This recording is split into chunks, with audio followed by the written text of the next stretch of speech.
Have you ever wanted to add an image to a presentation or document, but when you find the right one, it's got the wrong background color? Hi, I'm Erin from TechSmith, and I'm going to show you 3 easy ways to remove the background from an image. No editing skills required.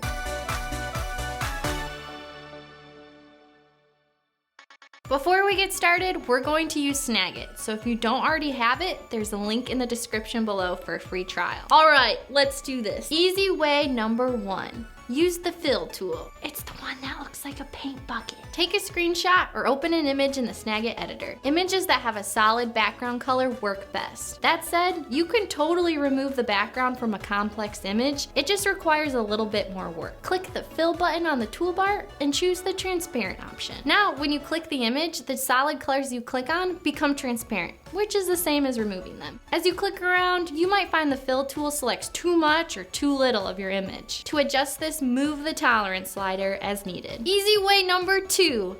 Use the magic wand tool. Select the tool, then click an area you want to remove. Snagit performs some background magic, and when you're ready, click delete, and it removes the selection. Bam, done! Easy way number 3. Use the selection tool. This one is the most flexible. Click on the selection tool, then select the lasso and enable snap to object.